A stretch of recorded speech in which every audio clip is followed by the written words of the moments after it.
আসসালামু আলাইকুম। আজকে আরও দুটি গুরুত্বপূর্ণ শব্দের ভিন্নতা নিয়ে আলোচনা করব।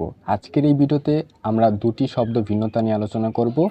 সে দুটি ভিন্ন শব্দগুলো হলো এল্ডার এবং ওল্ডার। এল্ডার এবং ওল্ডার এই দুটো শব্দের বলতে বয়স্ক কাউকে বোঝায়, বাট এদের মধ্যে একটা পার্থক্য রয়েছে। এই পার্থক্যটি আজকের এই ভিডিওতে আমরা আলোচনা করার চেষ্টা করব। তো চলুন কথা না বলে শুরু করি। প্রথমে আমরা আলোচনা করব এল্ডার শব্দটি নিয়ে। আসলে এল্ডার কোন ক্ষেত্রে আপনি ব্যবহার করতে পারবেন? প্রথমে বলা বাহুল্য, এল্ডার শব্দের অর্থ বয়োজ্যেষ্ঠ, অর্থাৎ বড় কিংবা মুরব্বি টাইপের কোনো ব্যক্তিকে ক্ষেত্রে সম্বোধন করতে এল্ডার ব্যবহার করা হয়ে থাকে। এল্ডারটি একই পরিবারের বয়োজ্যেষ্ঠ কাউকে বোঝাতে এই শব্দটি ব্যবহার করে থাকে। ধরুন আপনার পরিবারের 5 জন সদস্য, 2 জন সদস্য অনেক সিনিয়র, যাদের বয়স 40 এবং 45। যে সবচেয়ে বড় অর্থাৎ 45 বছর বয়সী ব্যক্তিকে ওই পরিবারে এল্ডার হিসেবে সম্বোধন করা যেতে পারে, বয়স্ক হিসেবে সম্বোধন করা যেতে পারে। অনেক কঠিন হচ্ছে, আমি একটা উদাহরণ নিয়ে আসি, তাহলে খুব সহজে বিষয়টা বুঝতে পারবেন। যেমন, he is my elder brother, সে আমার বয়োজ্যেষ্ঠ ভাই কিংবা বড় ভাই।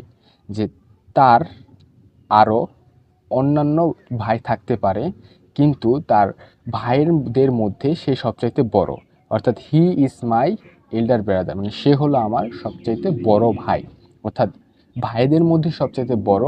সেক্ষেত্রে আমরা এল্ডার শব্দটি ব্যবহার করতে পারবো, তবে সেটা হতে হবে একই পরিবারের মধ্যে।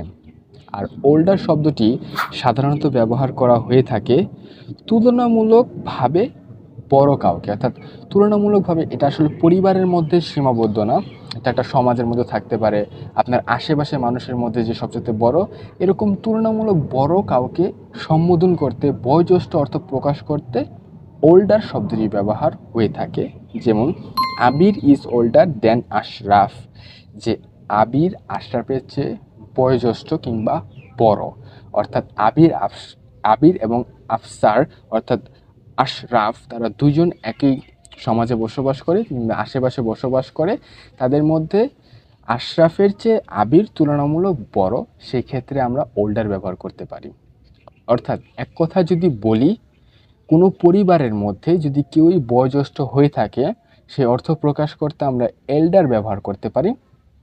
আর আশেপাশে যারা তুলনামূলক বড় কেউই, তার ক্ষেত্রে আমরা ওল্ডার শব্দটি ব্যবহার করতে পারি। তো আজকের এই ভিডিওটা কেমন লাগলো সেটা অবশ্যই কমেন্টে জানাতে পারেন। দেখা হচ্ছে পরবর্তী ভিডিওতে। ভালো থাকুন সকলে। আসসালামু আলাইকুম।